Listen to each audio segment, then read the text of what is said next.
हाजरीन, पेश है अज दी कहानी तमाशा। कहानीकार सादत हसन मंटो। 2-3 दिनों तो हवाई जहाज़ कालियां स्याह चिड़ियां वांग अपने खंभ खिलारी चुप चपीते आसमान विच उड़ रहे सन, जिवें वो किसी शिकार की भाल विच होण। लाल सूइया हनेरियां वार वार किसी होने वाली खूनी दुर्घटना का सुनेहा लैके आउंदियां होण। सुनमसान बाज़ारां विच हथियारबंद पुलिस की गश्त एक अनोखा भयानक दृश्य सिरज रही सी। वो बाज़ार जिहड़े सवेर तो कुछ समा पहलां लोकां नाल भरे पे हुंदे सन, हुण किसी अणजाणे डर नाल सुन्ने होए पे सन। शहर के माहौल विच हैरान करन वाली चुप छाई हुई सी। बहुत भयानक डर का राज सी। खालिद अपने घर के वीरान च माहौल च सहमिया होया अपने अब्बा दे कोल बैठा गल्लां कर रहा सी। अब्बा जी, हुण तुसीं मैनूं स्कूल क्यों नहीं जाण देंदे? बेटा, अज स्कूल छुट्टी है, मास्टर जी ने तो सानूं दस्सिया ही नहीं। वो कल कह रहे सी कि जिहड़ा विद्यार्थी स्कूल का काम करके अपनी कापी नहीं दिखावेगा उसनूं सख्त सज़ा दित्ती जावेगी। वो छुट्टी बारे दसना भुल गए होणगे। तुहाडे दफ्तर च भी तो छुट्टी होवेगी। हाँ, साडा दफ्तर भी अज बंद है। चलो चंगा होया, अज मैं तुहाडे कोलों कोई चंगी जी कहानी सुणांगा। ये गल्लां हो ही रहीआं सन कि 3-4 जहाज़ चीकदे हुए उन्हां दे सिरां दे उत्तों दी लंघे। खालिद उन्हां नूं देख के बहुत डर गया। वो पिछले 3-4 दिनों तो उन्हां जहाज़ां दे लंघण नूं बड़े ध्यान नाल देख रहा सी, पर वो किसी नतीजे ते नहीं सी पहुँच सकिया। वो हैरान सी कि वो जहाज़ सारा दिन धुप च चक्कर क्यों कटते रहंदे ने। वो अंत च उन्हां दे रोज़ आउण तो तंग पै के कहण लग्या, अब्बा जी, मैनूं इन्हां जहाज़ां तो इन्ना डर क्यों लगदा है? तुसीं इन्हां नूं चलाउण वालिआं नूं कह दिओ कि वो साडे घर दे उत्ते दी ना उड़िया करन। डर? किते तू शदाई तां नहीं हो गया खालिद? अब्बा जी, ये जहाज़ बहुत डराउंदे ने। तुसीं नहीं जाणदे, ਇਹ ਕਿਸੇ ਨਾ ਕਿਸੇ ਦਿਨ ਸਾਡੇ ਘਰ ਤੇ ਗੋਲੇ ਸੁੱਟਣਗੇ।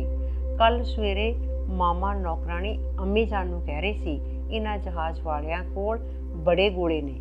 ਜੇ ਇਹਨਾਂ ਨੇ ਅਜਿਹੀ ਕੋਈ ਸ਼ਰਾਰਤ ਕੀਤੀ ਤਾਂ ਯਾਦ ਰੱਖਣ, ਮੇਰੇ ਕੋਲ ਵੀ ਇੱਕ ਬੰਦੂਕ ਏ, ਉਹੀ ਜਿਹੜੀ ਪਿਛਲੀ ਈਦ ਵਾਲੇ ਦਿਨ ਤੁਸੀਂ ਮੈਨੂੰ ਲੈ ਕੇ ਦਿੱਤੀ ਸੀ।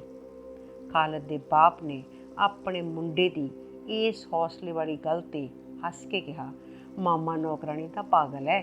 मैं ਉਹਦੇ ਕੋਲੋਂ पता करांगा कि वो अजिहियां गल्लां क्यों करदी है। तू विश्वास कर, वो मुड़ अजिहियां गल्लां नहीं करेगी।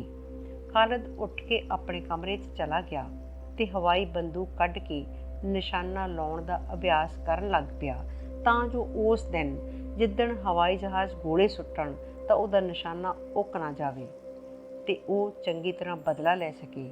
काश ये बदले की भावना हरेक बंदे नूं वंडी जावे। इस समय जदों बच्चा बदला लैण की सोच विच डुੱਬਿਆ, तरह तरह के टीचे बन रहा सी। घर के दूजे हिस्से विच खालिद दा अब्बा अपनी पत्नी दे कोल बैठा होया मामा नौकराणी नूं कह रहा सी कि वो अगे तो घर विच अजिही कोई गल ना करे जिस नाल खालिद नूं डर आवे। मामा नौकराणी ते पत्नी नूं अजिही तगीद करके वो जे बूहे दे बाहर जा ही रहे सन कि नौकर एक भयानक खबर लैके आया कि शहर के लोग बादशाह के रोकण ते भी शाम नूं एक आम जलसा करन वाले ने।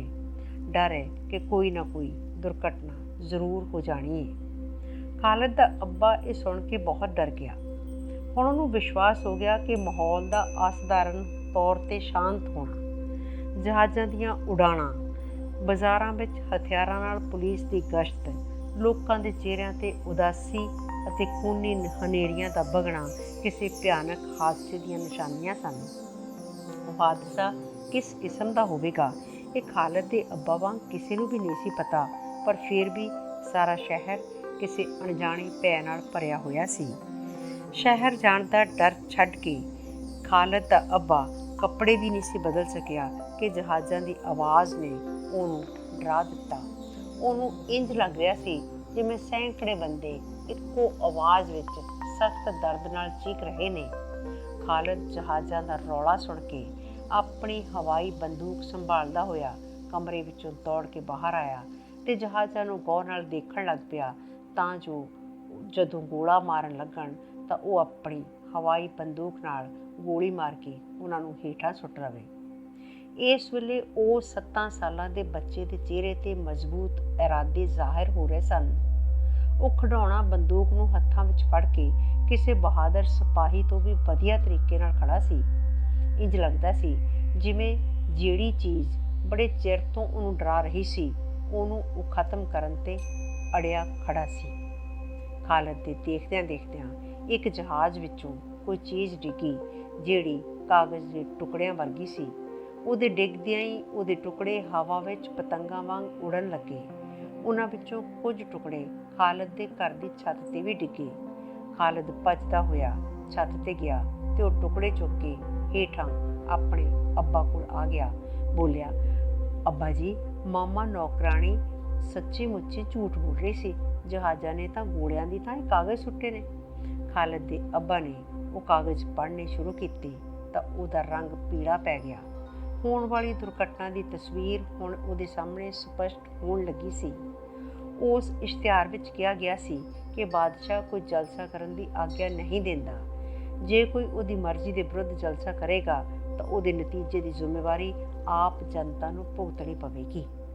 ਆਪਣੇ ਅੱਬਾ ਨੂੰ ਇਸ਼ਤਿਹਾਰ ਪੜ੍ਹਨ ਤੋਂ ਬਾਅਦ ਇਸ ਤਰ੍ਹਾਂ ਹੈਰਾਨ ਤੇ ਪਰੇਸ਼ਾਨ ਦੇਖ ਕੇ ਖਾਲਿਦ ਨੇ ਘਬਰਾ ਕੇ ਪੁੱਛਿਆ, ਇਸ ਕਾਗਜ਼ 'ਤੇ ਇਹ ਤੇ ਨਹੀਂ ਲਿਖਿਆ ਨਾ ਕਿ ਉਹ ਸਾਡੇ ਘਰ 'ਤੇ ਗੋਲੇ ਸੁੱਟਣਗੇ? ਖਾਲਿਦ, ਇਸ ਵੇਲੇ ਤੂੰ ਜਾ ਆਪਣੀ ਬੰਦੂਕ ਨਾਲ ਖੇਡ। ਪਰ ਇਸ ਕਾਗਜ਼ 'ਤੇ ਲਿਖਿਆ ਕੀ ਹੈ? ਲਿਖਿਆ ਹੈ ਕਿ ਅੱਜ ਸ਼ਾਮ ਨੂੰ ਇੱਕ ਤਮਾਸ਼ਾ ਹੋਵੇਗਾ। ਖਾਲਿਦ ਦੇ ਅੱਬਾ ਨੇ ਗੱਲ ਨੂੰ ਅੱਗੇ ਵਧਣ ਦੇ ਡਰ ਤੋਂ ਝੂਠ ਬੋਲਦਿਆਂ ਕਹਿ ਦਿੱਤਾ ਸੀ। ਤਮਾਸ਼ਾ ਹੋਵੇਗਾ? ਫਿਰ ਤਾਂ ਅਸੀਂ ਵੀ ਦੇਖਾਂਗੇ ਨਾ। ਕੀ ਆਖਿਆ? ਇਸ ਤਮਾਸ਼ੇ 'ਚ ਤੁਸੀਂ ਮੈਨੂੰ ਨਹੀਂ ਲੈ ਕੇ ਜਾਵੋਗੇ? ਲੈ ਚੱਲਾਂਗੇ, ਪਰ ਇਸ ਵੇਲੇ ਤੂੰ ਕਿਤੇ ਜਾ ਕੇ ਖੇਡ। ਕਿੱਥੇ ਖੇਡਾਂ? ਬਾਜ਼ਾਰ ਤੁਸੀਂ ਜਾਣ ਨਹੀਂ ਦਿੰਦੇ। ਮਾਮਾ ਮੇਰੇ ਨਾਲ ਖੇਡਦੀ ਨਹੀਂ। ਮੇਰਾ ਦੋਸਤ ਤੁਫੈਲ ਵੀ ਤਾਂ ਅੱਜ ਕੱਲ੍ਹ ਇੱਥੇ ਨਹੀਂ ਆਉਂਦਾ। ਫਿਰ ਦੱਸੋ ਮੈਂ ਕਿਹਦੇ ਨਾਲ ਖੇਡਾਂ? ਸ਼ਾਮ ਵੇਲੇ ਤਮਾਸ਼ਾ ਦੇਖਣ ਜਾਵਾਂਗੇ ਨਾ। ਕਿਸੇ ਜਵਾਬ ਦੀ ਉਡੀਕ ਕੀਤੇ ਬਿਨਾਂ ਖਾਲਿਦ ਕਮਰੇ ਤੋਂ ਬਾਹਰ ਨਿਕਲ ਗਿਆ ਤੇ ਵੱਖ-ਵੱਖ ਕਮਰਿਆਂ 'ਚ ਅਵਾਰਾ ਫਿਰਦਾ ਫਰਾਂਦਾ ਹੋਇਆ ਆਪਣੇ ਅੱਬਾ ਦੀ ਬੈਠਕ ਵਿੱਚ ਚਲਾ ਗਿਆ, ਜਿਸ ਦੀਆਂ ਖਿੜਕੀਆਂ ਬਾਜ਼ਾਰ ਵੱਲ ਖੁੱਲ੍ਹਦੀਆਂ ਸਨ। ਖਿੜਕੀ ਦੇ ਨੇੜੇ ਬਹਿ ਕੇ ਉਹ ਬਾਜ਼ਾਰ ਵੱਲ ਦੇਖਣ ਲੱਗ ਪਿਆ। ਕੀ ਦੇਖਦਾ ਏ? ਇਹ ਦੁਕਾਨਾਂ ਤਾਂ ਬੰਦ ਨੇ, ਪਰ ਲੋਕਾਂ ਦਾ ਆਉਣਾ ਜਾਣਾ ਜਾਰੀ ਏ। ਲੋਕ ਜਲਸੇ ਵਿੱਚ ਸ਼ਾਮਲ ਹੋਣ ਲਈ ਜਾ ਰਹੇ ਨੇ। ਉਹ ਬਹੁਤ ਹੈਰਾਨ ਸੀ ਕਿ ਦੁਕਾਨਾਂ ਕਿਉਂ ਬੰਦ ਨੇ। ਇਸ ਮਸਲੇ ਨੂੰ ਸਮਝਣ ਲਈ ਉਹਨੇ ਆਪਣੇ ਨਿੱਕੇ ਜਿਹੇ ਦਿਮਾਗ 'ਤੇ ਬਹੁਤ ਜ਼ੋਰ ਪਾਇਆ, ਪਰ ਕੋਈ ਨਤੀਜਾ ਨਾ ਕੱਢ ਸਕਿਆ। ਬਹੁਤ ਸੋਚਾਂ ਦੇ ਬਾਅਦ ਉਹਨੇ ਇਹ ਸੋਚਿਆ ਕਿ ਲੋਕਾਂ ਨੇ ਉਸ ਤਮਾਸ਼ੇ ਜਿਸ ਦੇ ਇਸ਼ਤਿਹਾਰ ਜਹਾਜ਼ ਬਣ ਰਹੇ ਸਨ ਨੂੰ ਦੇਖਣ ਲਈ ਹੀ ਤਾਂ ਦੁਕਾਨਾਂ ਬੰਦ ਕੀਤੀਆਂ ਹੋਈਆਂ ਨੇ। ਹੁਣ ਇਸ ਖਿਆਲ ਨੇ ਖਾਲਿਦ ਨੂੰ ਬੇਚੈਨ ਕਰ ਦਿੱਤਾ ਕਿ ਫੇਰ ਤਾਂ ਉਹ ਤਮਾਸ਼ਾ ਬਹੁਤ ਹੀ ਦਿਲਚਸਪ ਤੇ ਸ਼ਾਨਦਾਰ ਹੋਵੇਗਾ, ਜਿਸ ਲਈ ਸਾਰੇ ਬਾਜ਼ਾਰ ਬੰਦ ਨੇ। ਉਹ ਉਸ ਸਮੇਂ ਦੀ ਬੇਚੈਨੀ ਨਾਲ ਉਡੀਕ ਕਰਨ ਲੱਗਿਆ ਜਦੋਂ ਉਹਦਾ ਅੱਬਾ ਉਹ ਤਮਾਸ਼ਾ ਵਿਖਾਉਣ ਲੈ ਕੇ ਜਾਵੇਗਾ। ਸਮਾਂ ਲੰਘਦਾ ਗਿਆ। ਉਹ ਖੂਨੀ ਘੜੀ ਵੀ ਨੇੜੇ ਆਉਂਦੀ ਗਈ। ਤੀਜੇ ਪਹਿਰ ਦਾ ਸਮਾਂ ਸੀ। ਖਾਲਿਦ, ਉਹਦਾ ਬਾਪ ਤੇ ਅੰਮਾ ਤਿੰਨੇ ਵਿਹੜੇ 'ਚ ਚੁੱਪ ਬੈਠੇ ਇੱਕ ਦੂਜੇ ਵੱਲ ਵੇਖ ਰਹੇ ਸਨ। ਹਵਾ ਸਿਸਕਦੀ ਹੋਈ ਚੱਲ ਰਹੀ ਸੀ। ਤੜ ਤੜ ਤੜ ਤੜ ਤੜ ਤੜ। ਇਹ ਆਵਾਜ਼ ਸੁਣਦਿਆਂ ਹੀ ਖਾਲਿਦ ਦੇ ਅੱਬਾ ਦੇ ਚਿਹਰੇ ਦਾ ਰੰਗ ਚਿੱਟਾ ਹੋ ਗਿਆ। ਉਹ ਅਖਿਆਈ ਨਾਲ ਇੰਨਾ ਹੀ ਕਹਿ ਸਕਿਆ, ਗੋਲੀ। ਖਾਲਿਦ ਦੀ ਮਾਂ ਡਰ ਨਾਲ ਇੱਕ ਸ਼ਬਦ ਵੀ ਨਾ ਬੋਲ ਸਕੀ। ਗੋਲੀ ਦਾ ਸ਼ਬਦ ਸੁਣਦਿਆਂ ਹੀ ਉਹਨੂੰ ਇੰਜ ਮਹਿਸੂਸ ਹੋਇਆ ਜਿਵੇਂ ਉਹਦੀ ਆਪਣੀ ਛਾਤੀ ਵਿੱਚ ਗੋਲੀ ਲੱਗ ਕੇ ਅੰਦਰ ਵੜ ਗਈ ਹੋਵੇ। ਖਾਲਿਦ ਉਸ ਆਵਾਜ਼ ਨੂੰ ਸੁਣਦੇ ਸਾਰ ਆਪਣੇ ਅੱਬਾ ਦੀ ਉਂਗਲ ਫੜ ਕੇ ਕਹਿਣ ਲੱਗਾ, ਅੱਬਾ ਜੀ, ਚਲੋ ਤਮਾਸ਼ਾ ਤਾਂ ਸ਼ੁਰੂ ਹੋ ਗਿਆ ਏ। ਕਿਹੜਾ ਤਮਾਸ਼ਾ? ਖਾਲਿਦ ਦੇ ਅੱਬਾ ਨੇ ਆਪਣਾ ਡਰ ਲੁਕਾਉਂਦਿਆਂ ਕਿਹਾ। ਉਹੀ ਤਮਾਸ਼ਾ ਜਿਸ ਦੇ ਇਸ਼ਤਿਹਾਰ ਅੱਜ ਸਵੇਰੇ ਹਵਾਈ ਜਹਾਜ਼ ਨੇ ਸੁੱਟੇ ਸਨ। ਖੇਡ ਸ਼ੁਰੂ ਹੋ ਗਈ ਏ, ਤਦੇ ਤਾਂ ਇੰਨੇ ਪਟਾਕਿਆਂ ਦੀਆਂ ਆਵਾਜ਼ਾਂ ਆ ਰਹੀਆਂ ਨੇ। ਹਾਲੇ ਵਕਤ ਕਾਫੀ ਬਾਕੀ ਏ। ਤੂੰ ਬਹੁਤਾ ਰੌਲਾ ਨਾ ਪਾ, ਜਾ ਮਾਮਾ ਕੋਲ ਜਾ। ਖਾਲਿਦ ਇਹ ਸੁਣਦੇ ਸਾਰ ਰਸੋਈ ਵੱਲ ਚਲਿਆ ਗਿਆ, ਪਰ ਉੱਥੇ ਮਾਮਾ ਨਹੀਂ ਸੀ। ਉਹ ਫੇਰ ਆਪਣੇ ਅੱਬਾ ਵਾਲੇ ਕਮਰੇ 'ਚ ਆ ਗਿਆ ਤੇ ਖਿੜਕੀ ਵਿੱਚ ਹੀ ਬਾਜ਼ਾਰ ਵੱਲ ਦੇਖਣ ਲੱਗ ਪਿਆ। ਬਾਜ਼ਾਰ ਆਵਾਜਾਈ ਬੰਦ ਹੋਣ ਕਰਕੇ ਸਾਂ-ਸਾਂ ਕਰ ਰਹੇ ਸਨ। ਕੁੱਤੇ ਦੂਰ ਦੂਰ ਖਲੋਤੇ ਰੋ ਰਹੇ ਹਨ। ਉਹਨਾਂ ਦੀ ਦਰਦਨਾਕ ਆਵਾਜ਼ 'ਚ ਜਿਵੇਂ ਬੱਚਿਆਂ ਦੀਆਂ ਚੀਕਾਂ ਵੀ ਸ਼ਾਮਲ ਹੋ ਗਈਆਂ ਸਨ। ਖਾਲਿਦ ਉਹਨਾਂ ਆਵਾਜ਼ਾਂ ਨੂੰ ਸੁਣ ਕੇ ਬਹੁਤ ਹੈਰਾਨ ਹੋਇਆ। ਹਾਲੇ ਉਹ ਉਸ ਆਵਾਜ਼ ਦੀ ਪਛਾਣ ਕਰ ਹੀ ਰਿਹਾ ਸੀ ਕਿ ਚੌਕ ਵਿੱਚ ਉਸ ਨੂੰ ਇੱਕ ਮੁੰਡਾ ਦਿਸਿਆ ਜਿਹੜਾ ਰੋਂਦਾ ਚੀਕਦਾ ਜਾ ਰਿਹਾ ਸੀ। ਖਾਲਿਦ ਦੇ ਘਰ ਦੇ ਐਨ ਸਾਹਮਣੇ ਉਹ ਮੁੰਡਾ ਡਿੱਗਦਾ ਟਹਿੰਦਾ ਡਿੱਗੀ ਪਿਆ ਤੇ ਡਿੱਗਦਾ ਹੀ ਬੇਹੋਸ਼ ਹੋ ਗਿਆ। ਉਹਦੀ ਪਿੰਨੀ ਤੇ ਡੂੰਘਾ ਜ਼ਖਮ ਸੀ ਜਿਸ ਵਿੱਚੋਂ ਲਹੂ ਦਾ ਫੁਆਰਾ ਵਗ ਰਿਹਾ ਸੀ। ਖਾਲਿਦ ਇਹ ਦ੍ਰਿਸ਼ ਦੇਖ ਕੇ ਬਹੁਤ ਡਰ ਗਿਆ। ਉਹ ਭੱਜਦਾ ਹੋਇਆ ਆਪਣੇ ਅੱਬਾ ਕੋਲ ਗਿਆ ਤੇ ਕਹਿਣ ਲੱਗਿਆ, ਅੱਬਾ ਜੀ ਬਾਜ਼ਾਰ 'ਚ ਇੱਕ ਮੁੰਡਾ ਡਿੱਗਿਆ ਪਿਆ ਏ, ਉਹਦੀ ਇੱਕ ਲੱਤ ਵਿੱਚੋਂ ਲਹੂ ਵਗ ਰਿਹਾ ਏ। ਖਾਲਿਦ ਦਾ ਅੱਬਾ ਇਹ ਸੁਣਦਿਆਂ ਹੀ ਖਿੜਕੀ ਵੱਲ ਗਿਆ ਤੇ ਉਹਨੇ ਦੇਖਿਆ ਕਿ ਨੌਜਵਾਨ ਮੁੰਡਾ ਬਾਜ਼ਾਰ ਵਿੱਚ ਮੁੱਦੇ ਮੂੰਹ ਪਿਆ ਏ। ਬਾਦਸ਼ਾਹ ਦੇ ਡਰ ਤੋਂ ਕਿਸੇ ਵਿੱਚ ਇੰਨੀ ਹਿੰਮਤ ਨਹੀਂ ਸੀ ਕਿ ਉਸ ਮੁੰਡੇ ਨੂੰ ਸੜਕ ਤੋਂ ਚੁੱਕ ਕੇ ਦੁਕਾਨ 'ਤੇ ਥੜੇ 'ਤੇ ਪਾ ਦੇਵੇ। ਇਸ ਰੌਲੇ ਨੂੰ ਜਾਣਦਿਆਂ ਹੋਇਆਂ ਬਾਦਸ਼ਾਹ ਦੀ ਸਰਕਾਰ ਨੇ ਬੇਸਹਾਰਾ ਲੋਕਾਂ ਦੀ ਸਹਾਇਤਾ ਲਈ ਲੋਹੇ ਦੀਆਂ ਗੱਡੀਆਂ ਲਾਈਆਂ ਹੋਈਆਂ ਸਨ। ਪਰ ਉਸ ਮਾਸੂਮ ਬੱਚੇ ਦੀ ਲਾਸ਼, ਜਿਹੜੇ ਉਹਨਾਂ ਦੇ ਜ਼ੁਲਮ ਦਾ ਨਤੀਜਾ ਸੀ, ਉਹ ਨਿੱਕਾ ਜਿਹਾ ਬੂਟਾ ਜਿਹੜਾ ਉਹਨਾਂ ਦੇ ਹੱਥਾਂ ਤੋਂ ਲਾਇਆ ਗਿਆ ਸੀ, ਉਹਨਾਂ ਦੇ ਹੱਥਾਂ ਤੋਂ ਹੀ ਮਿੱਧਿਆ ਗਿਆ ਸੀ। ਉਹ ਕਰੂੰਬਲ ਜਿਹੜੀ ਖਿੜਨ ਤੋਂ ਪਹਿਲਾਂ ਹੀ ਉਹਨਾਂ ਦੀ ਜ਼ਹਿਰੀਲੀ ਹਵਾ ਨਾਲ ਝੁਲਸ ਗਈ ਸੀ, ਉਹ ਕਿਸੇ ਦੇ ਦਿਲ ਦਾ ਸੁੱਖ ਸੀ ਜਿਹੜਾ ਉਹਨਾਂ ਦੇ ਅਤਿਆਚਾਰੀ ਠੰਡੇ ਹੱਥਾਂ ਨੇ ਖੋਹ ਲਿਆ ਸੀ। ਉਹ ਹੁਣ ਉਹਨਾਂ ਦੀ ਹੀ ਬਣਾਈ ਸੜਕ 'ਤੇ ਲਵਾਰਸ ਪਿਆ ਸੀ। ਆ ਮੌਤ ਭਿਆਨਕ ਹੈ, ਪਰ ਅਤਿਆਚਾਰ ਉਸ ਤੋਂ ਵੀ ਵੱਧ ਭਿਆਨਕ ਤੇ ਡਰਾਉਣਾ ਹੈ। ਅੱਬਾ, ਇਸ ਮੁੰਡੇ ਨੂੰ ਕਿਸੇ ਨੇ ਮਾਰਿਆ ਕੁੱਟਿਆ ਹੈ। ਖਾਲਿਦ ਦਾ ਅੱਬਾ ਹਾਂ 'ਚ ਸਿਰ ਹਿਲਾਉਂਦਾ ਹੋਇਆ ਕਮਰੇ ਵਿੱਚੋਂ ਬਾਹਰ ਚਲਿਆ ਗਿਆ। ਜਦੋਂ ਖਾਲਿਦ ਕਮਰੇ 'ਚ ਇਕੱਲਾ ਰਹਿ ਗਿਆ ਤਾਂ ਸੋਚਣ ਲੱਗਿਆ ਕਿ ਉਸ ਮੁੰਡੇ ਨੂੰ ਇੰਨੇ ਵੱਡੇ ਜ਼ਖਮ ਨਾਲ ਕਿੰਨੀ ਤਕਲੀਫ ਹੋਈ ਹੋਵੇਗੀ। ਜਦੋਂ ਕਦੇ ਉਹਨੂੰ ਇੱਕ ਵਾਰ ਚਾਕੂ ਦੀ ਨੋਕ ਚੁੱਭਣ ਨਾਲ ਕਿੰਨੀ ਤਕਲੀਫ ਹੋਈ ਸੀ। ਸਾਰੀ ਰਾਤ ਨੀਂਦ ਨਹੀਂ ਸੀ ਆਈ। ਉਹਦਾ ਅੱਬਾ ਤੇ ਅੰਮੀ ਸਾਰੀ ਰਾਤ ਉਹਦੇ ਸਿਰਹਾਣੇ ਬੈਠੇ ਰਹੇ ਸਨ। ਇਸ ਖਿਆਲ ਦੇ ਆਉਂਦਿਆਂ ਹੀ ਉਹਨੂੰ ਮਹਿਸੂਸ ਹੋਣ ਲੱਗਿਆ ਕਿ ਉਹ ਜ਼ਖਮ ਉਹਨੂੰ ਉਹਦੀ ਪਿੰਨੀ 'ਤੇ ਲੱਗਿਆ ਏ ਤੇ ਉਹਦੇ ਵਿੱਚ ਸਖਤ ਦਰਦ ਹੋ ਰਿਹਾ ਏ। ਉਹ ਇੱਕਦਮ ਰੋਣ ਲੱਗ ਪਿਆ। ਖਾਲਿਦ ਦੇ ਰੋਣ ਦੀ ਆਵਾਜ਼ ਸੁਣ ਕੇ ਉਹਦੀ ਅੰਮੀ ਭੱਜਦੀ ਹੋਈ ਆਈ ਤੇ ਉਹਨੂੰ ਗੋਦੀ 'ਚ ਲੈ ਕੇ ਪੁੱਛਣ ਲੱਗੀ, ਮੇਰੇ ਬੱਚੇ, ਰੋ ਕਿਉਂ ਰਿਹਾ ਏ? ਉਸ ਮੁੰਡੇ ਨੂੰ ਕਿਸੇ ਨੇ ਕੁੱਟਿਆ ਮਾਰਿਆ ਏ, ਉਹਨੇ ਕੋਈ ਸ਼ਰਾਰਤ ਕੀਤੀ ਹੋਵੇਗੀ।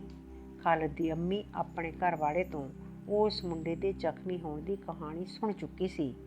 ਪਰ ਸਕੂਲ 'ਚ ਤਾਂ ਸ਼ਰਾਰਤ ਕਰਨ 'ਤੇ ਪਤਲੇ ਡੰਡੇ ਨਾਲ ਮਾਰਿਆ ਜਾਂਦਾ ਏ, ਲਹੂ ਤਾਂ ਨਹੀਂ ਕੱਢਦੇ। ਖਾਲਿਦ ਨੇ ਰੋਂਦਿਆਂ ਆਪਣੀ ਮਾਂ ਨੂੰ ਕਿਹਾ। ਤਾਂ ਫੇਰ ਕੀ ਉਸ ਮੁੰਡੇ ਦਾ ਬਾਪ ਸਕੂਲ ਜਾ ਕੇ ਉਹਦੇ ਮਾਸਟਰ ਸਾਹਿਬ ਨਾਲ ਗੁੱਸੇ ਨਹੀਂ ਹੋਇਆ ਹੋਵੇਗਾ ਜਿਸ ਨੇ ਉਸ ਮੁੰਡੇ ਨੂੰ ਇੰਨਾ ਮਾਰਿਆ ਏ? ਇੱਕ ਦਿਨ ਜਦ ਮਾਸਟਰ ਸਾਹਿਬ ਨੇ ਮੇਰੇ ਕੰਨ ਖਿੱਚ ਕੇ ਲਾਲ ਕਰ ਦਿੱਤੇ ਸਨ ਤਾਂ ਅੱਬਾ ਜੀ ਨੇ ਹੈਡਮਾਸਟਰ ਦੇ ਕੋਲ ਜਾ ਕੇ ਸ਼ਿਕਾਇਤ ਕੀਤੀ ਸੀ ਨਾ। ਉਸ ਮੁੰਡੇ ਦਾ ਮਾਸਟਰ ਬਹੁਤ ਵੱਡਾ ਆਦਮੀ ਏ, ਅੱਲਾ ਮੀਆਂ ਤੋਂ ਵੀ ਵੱਡਾ। ਨਹੀਂ, ਉਹਨਾਂ ਤੋਂ ਛੋਟਾ ਏ। ਤਾਂ ਫੇਰ ਕੀ ਉਹ ਅੱਲਾ ਮੀਆਂ ਕੋਲ ਸ਼ਿਕਾਇਤ ਕਰੇਗਾ? ਖਾਲਿਦ, ਹੁਣ ਦੇਰ ਹੋ ਰਹੀ ਏ, ਚੱਲ ਹੁਣ ਸੌਂ ਜਾਈਏ। ਅੱਲਾ ਮੀਆਂ, ਮੈਂ ਦੁਆ ਕਰਦਾ ਹਾਂ ਤੂੰ ਉਸ ਮਾਸਟਰ ਨੂੰ ਜਿਸ ਨੇ ਉਸ ਮੁੰਡੇ ਨੂੰ ਕੁੱਟਿਆ ਏ ਚੰਗੀ ਤਰ੍ਹਾਂ ਸਜ਼ਾ ਦੇਵੇਂ ਤੇ ਉਸ ਪਤਲੀ ਸੋਟੀ ਨੂੰ ਖੋਹ ਲਵੇਂ ਜਿਸ ਨਾਲ ਕੁੱਟਣ 'ਤੇ ਉਹਦੇ ਖੂਨ ਨਿਕਲ ਆਇਆ ਏ। ਮੈਂ ਪਹਾੜੇ ਯਾਦ ਨਹੀਂ ਕੀਤੀ, ਇਸ ਲਈ ਮੈਨੂੰ ਵੀ ਡਰ ਲੱਗਦਾ ਏ ਕਿਤੇ ਉਹ ਪਤਲੀ ਸੋਟੀ ਮੇਰੇ ਉੱਤੇ ਵਰਤਣ ਲਈ ਮਾਸਟਰ ਸਾਹਿਬ ਦੇ ਹੱਥ ਨਾ ਆ ਜਾਵੇ। ਜੇ ਤੂੰ ਮੇਰੀਆਂ ਗੱਲਾਂ ਨਾ ਮੰਨੀਆਂ, ਮੈਂ ਤੇਰੇ ਨਾਲ ਨਹੀਂ ਬੋਲਾਂਗਾ।